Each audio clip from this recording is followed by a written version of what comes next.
Oops. I was dancing. I was rapping. Ready for the comp? Am I ready for the comp? No. Are you gonna give it everything? I'm gonna give it all I got, which I don't know how much that is, but I'm nervous. We're on the road. The rainy road. Hopefully the rain doesn't stay. It looks like it's supposed to get better the closer to Nashville we get, so.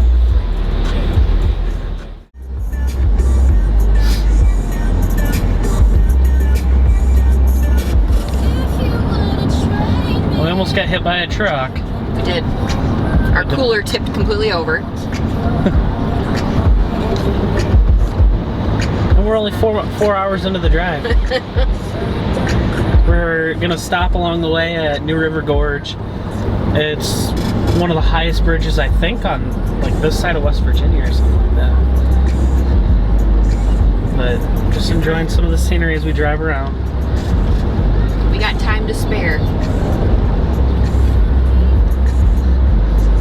Dang, that's pretty. That is.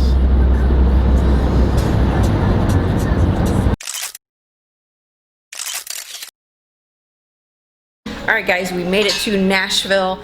I've actually already showered and I decided to just hop into bed. I have had like no food this afternoon whatsoever. I am starving, maybe 2 hours of sleep. Alex and I swapped off driving probably around like noon, 1 o'clock or so. But yeah, I am probably gonna pass out here shortly. I got a little snack. I'm not even gonna worry about weighing it tonight. I got some hummus and some celery stalks just because I napped for a couple hours and then I'm gonna go right back to bed. So I'm just gonna get something just to hold me over.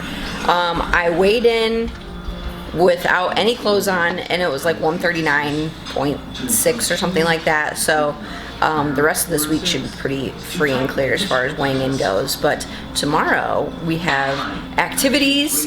We don't know exactly what is all here in Nashville, so we're gonna kind of explore and check out the place and see kind of what they have to offer us. So stay tuned.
Good morning, everybody. We made it to the hotel.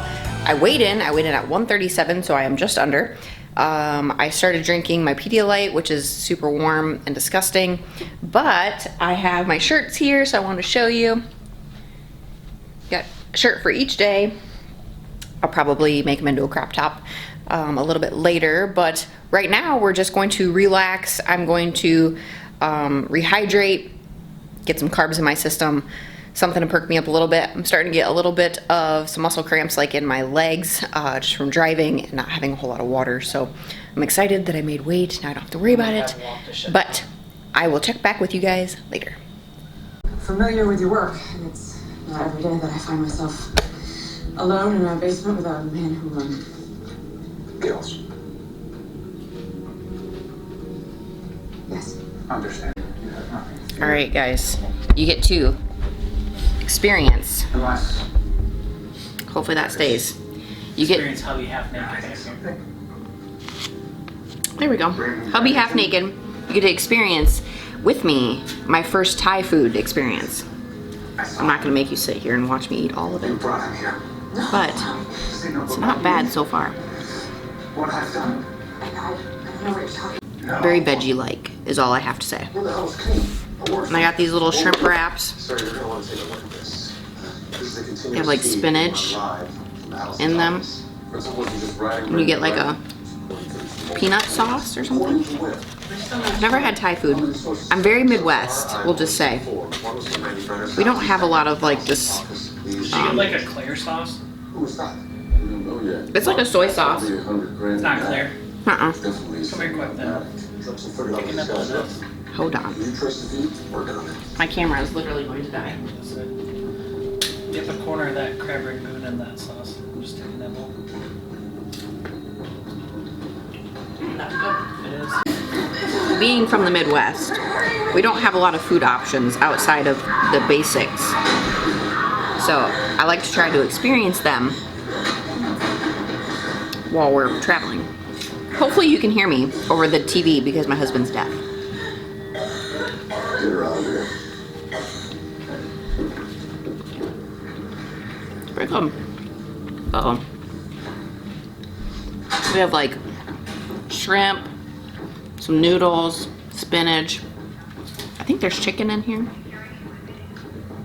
Okay, Mr. Clerkin, when we go inside, I'm gonna ask you only 2 questions. One, do you recognize anyone? When you answer yes, my next question.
225 pounds for our lightweight ladies.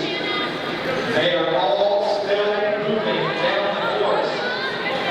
Hands against one another to win this pace. Keep your feet moving quickly and smoothly. That's what it takes to do well. Come on, you got it. Keep going. Don't stop. Keep going. You got this. That was sacked for sure. And the slightest wobble with this kind of movement can end up with it off the ground, thus cutting the run short.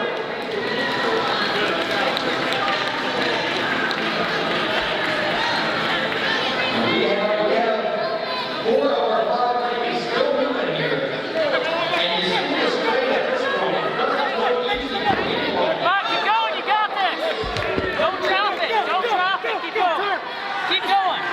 Looks like Come on, girl. I got you. Christy's down there. Belt's too tight. Belt's way too tight. What an exhausting, absolutely taxing. Tanya Mahoney, Jessica Mitchell, Caitlin Host, and Jennifer Lyle.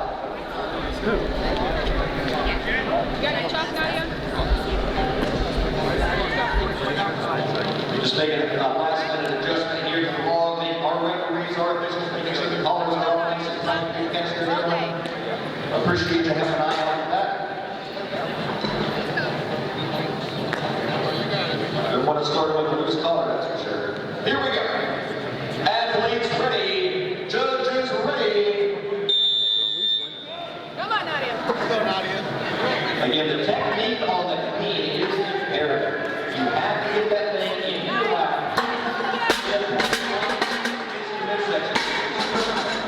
And use blocks and blocks of to fire that thing up. Come on, Nadia. So really, get lower body position. Come on. A lot of upper back involved in that as well. Because you have to squeeze against your chest.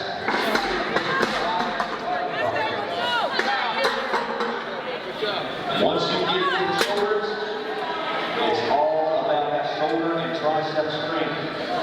15 seconds to go. Those who can utilize their leg drive. Put themselves in a good position for the next line. You gotta move.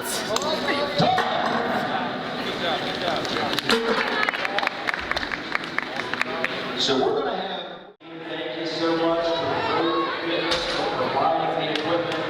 They sent us 6,725 pounds worth of calibrated television units for this. That is a lot of exposed. They sent us these Ohio power units. Once again, thank you so much to Road for that. It's one of ours.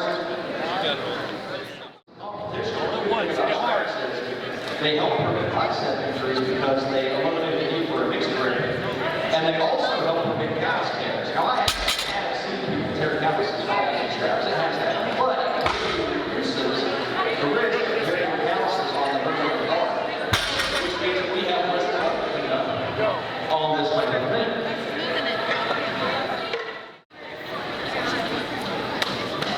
Are you ready? Go, baby. Leave it here.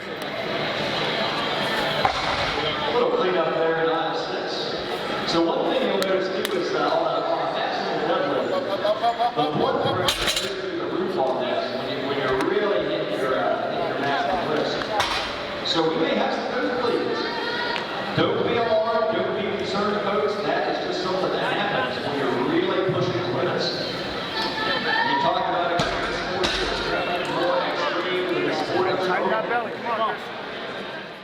What's up, Fit Fam? So as you can see, we are back home, and the trip from Alabama to West Virginia was roughly about 14 hours. We hit a ton of traffic. We probably got set back about 2 hours just from all the accidents and stuff that were on the road, unfortunately. So I kind of want to just like recap briefly before I let you go. So as you guys know, this is my first nationals. I've qualified 4 times and I've just never been able to go. So I'm super pumped that I actually got the experience. It was tons of fun. I met some people, I got to reconnect with some people, and it was all around a great weekend. I'm very happy with my performance. I know that placing is super important to a lot of people, which naturally it is. Placing and doing well is kind of the name of the game. You want to do well, you want to place high, you want to, you know, get that pro card, or you want to get the Arnold invite or something like that. But for me, for this one, I had no idea what I was going into. So I'm actually very excited and very proud of myself that I was able to go and to keep up with my fellow competitors. Here in West Virginia, there's not a lot of lightweights that I get to compete against. And so I just never know how I kind of rack up against them. So I am so excited that I was able to go. I didn't get too badly injured. I was able to keep up with the pack, and I placed fair, we'll say. So it was kind of confusing for me as to how they kind of did the scoring. So I'll try and explain it the best I can as to what I understand of it. So I'm in the lightweight 140 class. They have a subcategory, which is for the lightweight 120s, but they only had like 3 competitors. So they let the 120s lift with the 140s, which is what I'm in. And so they combined all of us. They let them lift our weights and stuff like that. They just weighed in lighter. And so they had on the spreadsheet for our placings and our points and stuff like that, they had 2 separate categories. They had the overall lightweights, which included the 120s, and there was like 27 of us total. I placed 18th in the overall category. And then they had the lightweight 140s, which is just all the 140 pound competitors. And I placed 17th out of 24. So I'm actually very excited about that. I'm glad that I was able to keep up. I'm glad that I was able to kind of stay like right in the middle of the pack and kind of get a feel for how everything was. I'm very happy with my performance. There are things that I obviously need to work on. I need to get stronger at. But that's just kind of the name of the game. You know, like naturally as an athlete, you always want to do better, be better, get stronger, faster, things like that. So that's always a goal. But as far as like my immediate performance there, I'm a little disappointed at my sandbag. I for some reason, I don't know, like it just didn't work out very well for me. So I'm a little bummed at that, but I'm happy that I was able to at least get a couple bags over the bar. I got 2. After I've watched the videos a few times, I feel like I should have just backed up an extra step or 2 steps, and then I would have had no problem getting the bags over, but I just misjudged, and lesson learned. So now I know for next time. My deadlift, I wish I could have gotten a huge PR. The 330 pound deadlift would have been a very, very large PR for me. So I'm not super bummed about that. It would have been cool, but I'm okay. I'm totally okay with that. What else do we have? We had the log. I feel like I would have had 5 reps in me. I just didn't have enough time. I don't know really what happened, but I'm okay with 4.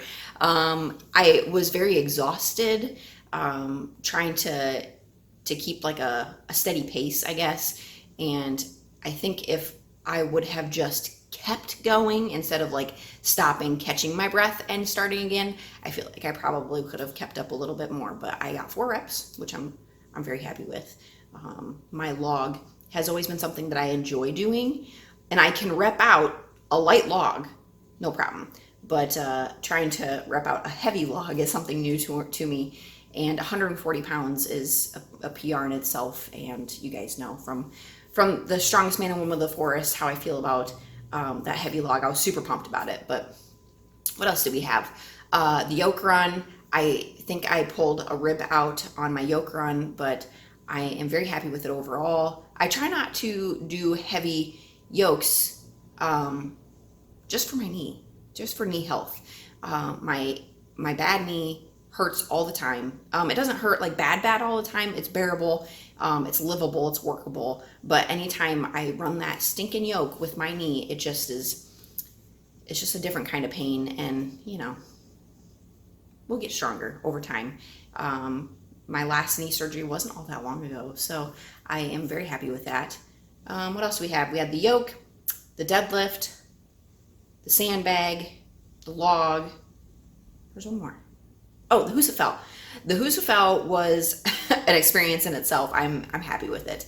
I haven't really trained the Husafell all that much, and so I was pumped to get what I got. I definitely thought that I was passing out. In the video, it looks like I was going down, and yeah, I'm happy with it. I feel like I held my own this weekend. Could I have done better? Sure. Could I have done worse? Absolutely. But I held my own, and I think that it's just everything's just going to get better from here. I'm going to get stronger and things like that. As far as next year goes, so I know that I've kind of like hinted and or even told people that this was it for me. I was retiring. This was the end of the line. I was done with Strongman. And naturally, I do want to be done with Strongman in time. I thought for sure that I was going to go into this weekend and get like this huge surge of motivation, like what I feel after my bodybuilding competitions. I always got this immediate overwhelming feeling that I just need to do more, do better, and compete right away and do all these things back to back to back. I didn't get that feeling, which I'm happy, because sometimes that gives you like an extra spark to pick things up, but then it simmers down. So I just want a good steady pace, you know, throughout my athletic career. I want to be able to take things in stride for my own sake and for the years that I've put in Strongman and the toll that it's taken on my body and what I've put myself through, all the surgeries and the injuries and just the time spent, that I owe it to myself to see if I can do better, to see if I still deserve to be on a national level stage, to see if I can perform to where I know I can. I just have to get there. And so that's kind of the plan for next year. I have qualified. On the drive to Alabama, I actually got the email from Strongman Corporation saying that I qualified for 2021. I got the invite. So this year is going to be wild, guys. It's probably going to be, for you, probably pretty repetitive, because I'm deadlifting, squatting, benching, deadlifting, squatting, benching, and then the occasional implements that I'll throw in there. But for me, as I'm going through the motions, it's going to be very exciting, and I hope that you guys stick around for big things. I have a lot of goals that I want to hit after seeing some of the women there this weekend. I have a lot of expectations for myself that I know I can get there. It's just going to be over time, and you can't rush things like that. You can't rush strength, because that's when you get hurt, and trying to push the envelope when the envelope's empty, you know. So this week my coach told me, he actually just texted me 5 minutes before I started this video, just told me just to do bodybuilding shit this week, which I'm happy with. I love bodybuilding shit. I love to lift like a bodybuilder, and it's a good little break for this week. Kind of rest, relax, recoup. I've been doing laundry for 2 days straight, so getting back to the gym tonight is going to be well earned. I'm sick of housework. But anyways, guys, I wanted to kind of touch base with you, and I hope you enjoyed this video. Make sure to comment down below if you have anything to say. Really, I love talking to you guys, and I love hearing from you. So go ahead and give this video a thumbs up if you enjoyed it, as well as tap that little subscription button, because I'd love to have you guys stick around. And for this journey coming up for 2021, we have big goals, guys, and I want you guys to be there for me. So until next time, I'll catch you later.